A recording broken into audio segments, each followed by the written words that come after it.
The people who rule the world understand the significance of formal cause. They know how to play with archetypes and icons. They know how to establish associations by presenting particular characteristics constantly in association with the object that they want to connote in a particular way. An obvious example is particular configurations of races and relationships in commercials. The association they give with a person who, like a man who has my hair and eye color in movies, in media. They understand how to do this in a very effective way, in ways that most people are not conscious of, but it does have a psychological effect, and it's not done by accident. This sort of psychological principle has been known since the 1600s, the associative principle in psychology. Before John Stuart Mill brought it to a new level in the 1800s, there was already an associative psychology school operating in Britain. So the people who engineered the last world empire operated on a model of the human mind that went along these lines. The people who are operating the current global empire still use some of these principles. They use them effectively. And I think it goes deeper than just psychological conditioning. This is what the law of attraction is based on. The idea that if you establish a belief firmly enough in your mind, the physical world will actually conform to your idealization. There is some kind of influence that the strength of an archetype in one's mind has on the course of events. Expectations have an influence on the course of events. If you've ever been participating in a sporting event or a musical performance against a crowd who you know does not want you to succeed, you feel an inertia, you feel some kind of resistance. Or at a more commonplace level, you meet someone, say it's like a boomer man, who has a certain look on their face. The moment they look at you, you know this person is judging me because of the generation that I belong to, maybe because of my appearance. And his expectation of me is that I will be immature, incompetent, whatever. The associations he has in his mind with a millennial man. And when you go to talk to that person, you might feel that your characteristics, mannerisms, vocal intonation kind of morphs in the direction of his expectation. Something like this is at work when you meet an old friend. You both revert to the last common ground. We're sensitive to the expectations of others, but perhaps it goes, again, beyond the psychological level. If you establish a strong enough expectation, can that influence physical events? In my own philosophy, this should be possible. I think we focus too much on efficient and material causation in physics. It's clear that non-local causative principles are at work in entangled systems, in the way that information is represented around the boundary of an object. There's some kind of holographic principle, a non-local principle at work, and our physics hasn't completely caught up to reflect it. That sort of non-local principle opens the door to the possibility that mental states can influence the development of physical states. I'm not going to give the full argument here. I'm just pointing to something that was known, at least in Germany, during the 1700s. The Leibnizian philosophy understood the relevance of final cause as well as formal cause, understood the relevance of the will. For him, acts of will didn't directly cause physical affairs. There was a pre-established harmony between the affairs of the material world, efficient causation, and our acts of will. So when our mind changes, the world changes in some way. And all things, according to Leibniz, represent all other things. So everything that you do, even a thought in your mind, has an impact on every other physical system.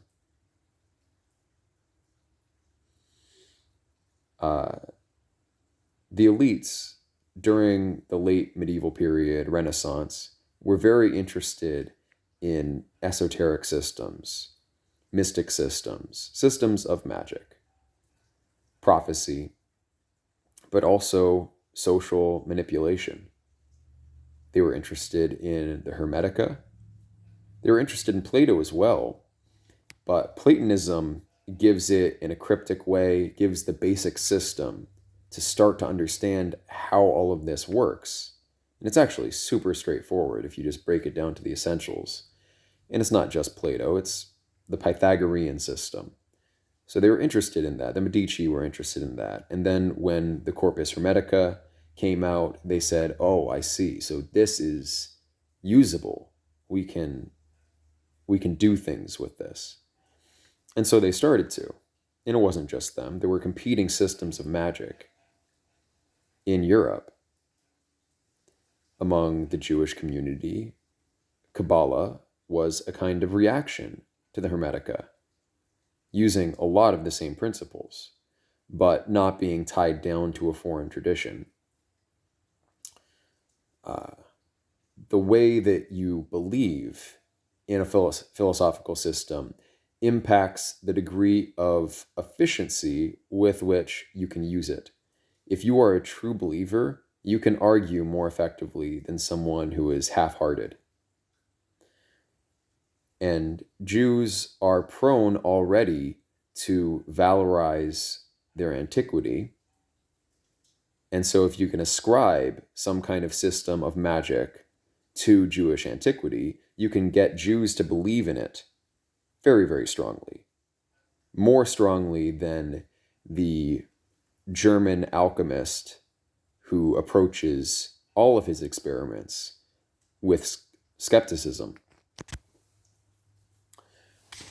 All the thoughts in our minds influence affairs. And if you're trying to conduct rituals, collective rituals, to bring about certain historical developments, to bring about certain patterns of behavior, it helps if everyone involved believes very, very deeply. The hazard in that is that the system that you believe isn't 100% accurate. It gets something wrong, it makes false assumptions, whatever the case may be. And so the skeptical path ends up arriving at a more complete theory of magic. But if the alchemist can't, in the end, internalize it, where it's not just a set of disparate ideas, but it's a crystal in the mind. It's some kind of, prime matter that can be manipulated and it can turn creative. If they can do that, then they have far greater potential. It's like the difference between sorcery and, uh, you know, magic proper, I guess, in role-playing games. Like sorcerers have this great talent. People who have an instinct that's in line with these sorts of formal causative influences that we can engineer, if they have an instinct, they have a feel for those, then giving them just the most bare bones kind of theory of how it works will empower them. But give them too much, get too far into the philosophy with them, and they'll start to doubt themselves and just reflect too much on their action. It's like certain people are just naturals when it comes to music. If you teach them too much music theory, you actually see their performance degrade. I've seen many people go this way. And then the traditional mage, on the other hand, learns everything they can about theory. And it's many, many years until they can even approach the ability of, a novice sorcerer. Well, at the end of the road, though, the mage has much greater ability than even an advanced sorcerer. There's overlap between these basic types, but it's a real thing. It's the intuitive versus the thinker. And as Carl Jung points out, it's not best to be either or in any of these psychological dualities. You need to be both. You always need to be both. So the point there is a system for influencing things non-locally that is heavily centered on the innate archetypes of the psyche. This is why mythologies existed.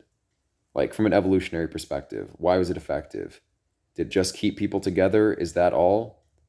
Or maybe our physics is not complete and we're not really grasping the influence of mass psychological effects. There is an element of timing in physical performance, let's say, where if you join into a pre-established habit, physical habit, like the dance moves in ballet, or the major modes, scales, chords of Western music theory, the typical chord progressions, the norms of modulation, all of these things, these have been worked out for hundreds of years. If you join in to those grooves, kind of canalized, effortful pathways, if you lock into them, you will feel in your more kind of detached moments a sort of gravity that pulls you along in these traditional habits. I imagine the same would apply to traditional crafts. You can try to explain it all in terms of efficient causation and material causation, but I think an element of formal cause is at work there, and final cause, because there's an association between the behavior and the kind of willful purpose of the behavior. And so you will start to resonate. If you lock into a particular form, you will resonate with the final cause of other beings who have locked into that same form. It creates something of a unanimity of will. There's an element of timing in it, though, where once you lock into that path, movements that you wouldn't have the strength for otherwise become possible. It's like muscles are bundles of fibers, right? And acting in a conventional way, there's only so much that your body can do with that muscle mass. But sometimes you hit that just perfect spot on the bench press, and all of your muscles act together in a way that's highly correlated. Or maybe when you're going to take a jump, there's like a certain patterning and timing of a relaxation, a tensing. You're kind of falling into some kind of undulating natural rhythm to the point where your muscle, tension and relaxation is even in line with your breathing, with your heartbeat. There's like a synchronization that can happen in these elevated moments. That is evidence of a correlation between tapping into these formal causes in your mental space and bringing about physical alignment. But as I said before, you can also influence, or I think I said it before. This is not my first take. So that's confusing sometimes. But I think I said that if you see somebody who has a negative expectation about you, that might hinder your performance. So you can amplify someone's behavior by trying to bring them into greater synchronicity with themselves, with their environment, with you, or you can hinder someone's performance by trying to attack them psychologically. And I believe it works even across time because I see effects like this when I watch YouTube videos. Maybe you notice such effects as well. I think many of us suspect such effects. But there's been brainwashing in academic physics. And these associative principles, the influence of formal cause on whole systems, of final cause on whole systems, this is not taught. We can't think of this. It was baked into Leibniz's system. And Germany would be the only country where mainstream open academia would even think of making such doctrines exoteric. When other cultures, when the elites of other cultures reach this sort of understanding, they always do the same thing. Usually it's the priest caste that discovers this stuff, and they use it for the purpose of manipulating the people through their rituals. And they closely guard those secrets, like the Egyptian priests did, like all priesthoods of all ages. But the Germans are an unusually frank people, unusually open, unusually group selected, right? I mean, Indo-Europeans overall were more group selected than many other people because there were hundreds and thousands of clans and war bands fighting it out all the time. If you weren't part of a war band, you were dead. And there was even stronger pressure. There were even stronger pressures in Scandinavia, where if you couldn't get along with the village, if you couldn't be a team player, you might all starve.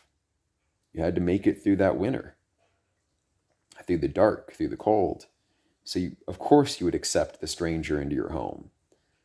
Like if a culture province, a whole region of towns and villages didn't have these sorts of norms to help each other, going beyond just the individual town even, then that whole culture region might not be possible. So the Germans had an unusual conditioning, unusually group selected, and that made them naive in a number of ways.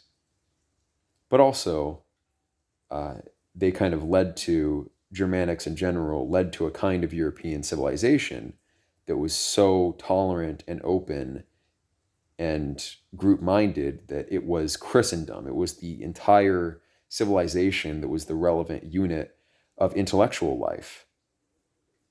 That led to advances in mathematics, philosophy, science that were never matched before or really since. So anyway, it had to be suppressed, however, because the people who run the world today are not culturally descended from that milieu, that kind of intensely open frank, truth-minded German attitude. Well, you wouldn't get to the top with that attitude. The current top in the current elite in the current paradigm have to be parasitical. You would expect them to be parasitical. It doesn't mean that that's the way it always has to be, but this is what the Bible prophesies, that there will be an intensely parasitical elite controlling everything, who can buy and sell, who can move here or there, and that will eventuate in a crisis, a tribulation, and out of that, once again, the truth will speak forth and things will change. And I think it's important that we hold that belief strongly.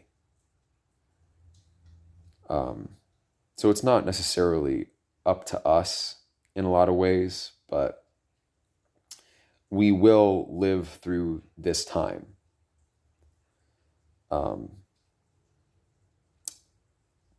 Our people is being attacked through formal causation, through final cause. They're attacking our will, attacking our minds, degrading our will to struggle, will to survive. And they're elevating particular other groups who are maximally threatening to us, to our survival. Not in terms of warfare directly, anything like that. But they attacked us where we're at our weakest, which is in deception. They elevate the groups that are natural deceivers. And of course, seduction is the greatest deceptive art. The individual selected groups out there, peoples out there, will dominate if in a group selected population, if that group is not allowed to maintain order and borders. The individually selected type is meant to exist basically in chaos. And if social order breaks down and we have anything goes in the realm of culture, art, intellectual traditions, if it's totally wide open, then the individual selected people will win out. With the exception of any tight-knit group selected tribes that find a way of protecting themselves in the chaos that is being brought about. So I think that's really the only way forward. There's no combating the technologies of social engineering employed by elites currently to attack us. You can't use their platforms. You don't have access to them. You can't get your views out there. You can't affect enough minds. They have access to more eyeballs. And they're also better at it. They produce better media because they have millions of dollars behind their projects. They can hire the best talent. There's really no way to compete with them on that level. I think thinking the opposite is just hubris. And mainly grifters advocate that so they can keep their grift going, so they can keep on making money. But if they were really objective with their situation, with what's going on, they would acknowledge that the right thing to do is to start alternative institutions, to get a group together of group selected people that lives according to some kind of schedule and order, because that's how we operate as people. Like, look at traditional European dances, even the folk dances, traditional European musical forms. There are rules everywhere. It's all about following rules, and that's where we excel. Let someone like that loose without those formalities, and they're kind of useless. They need that structure. Not all groups are like that.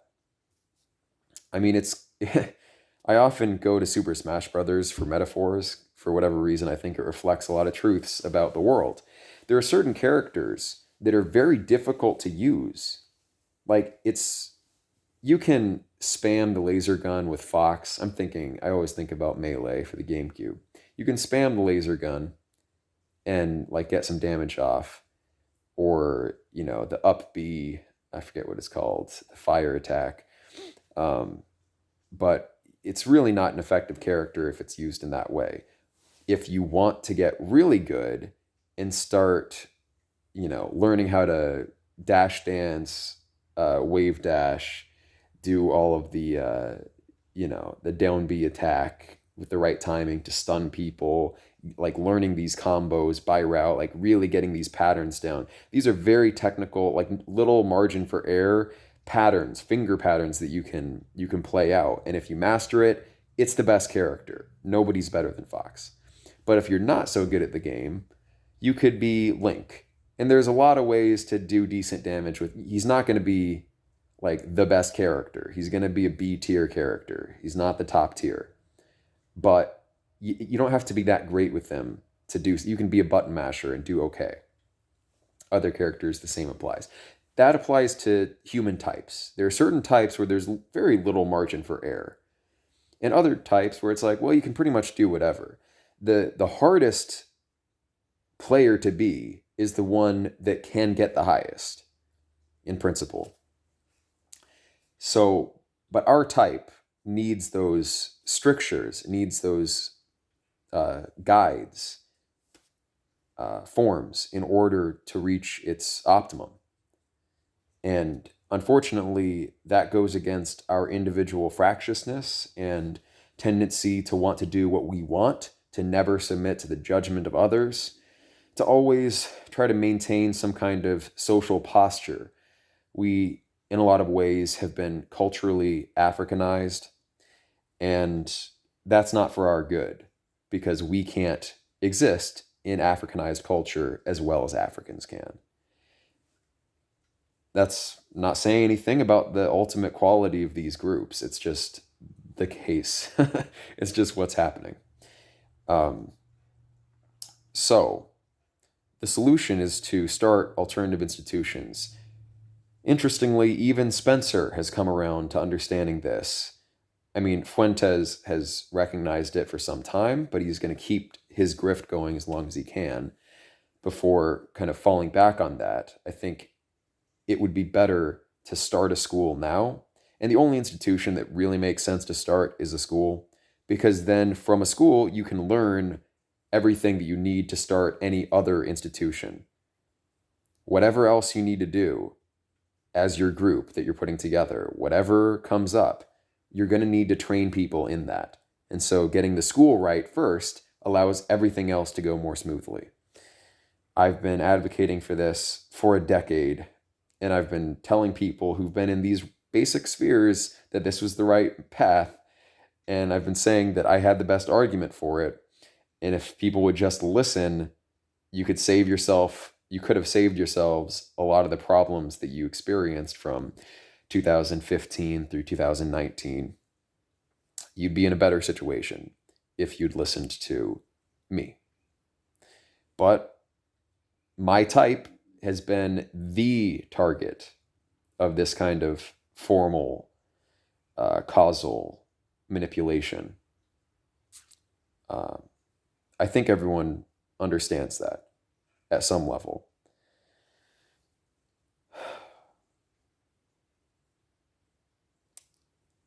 Yeah.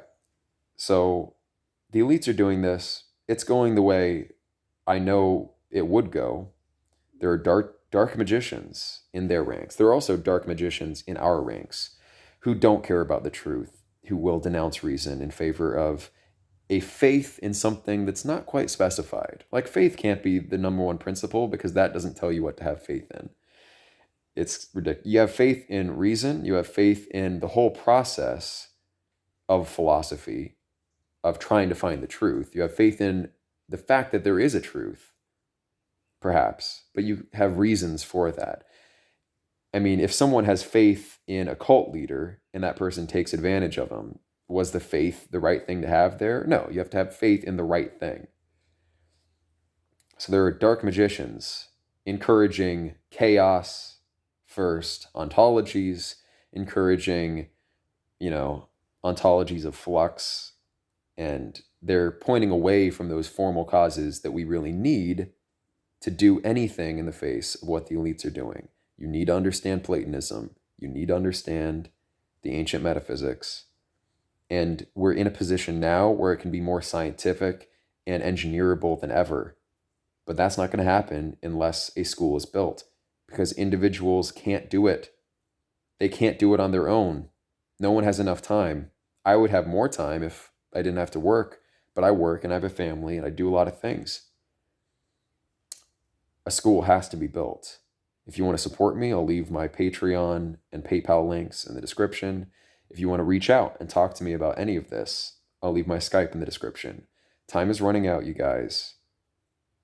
You have to start listening, not just to me, but to reason, and take your life seriously. Thank you for listening.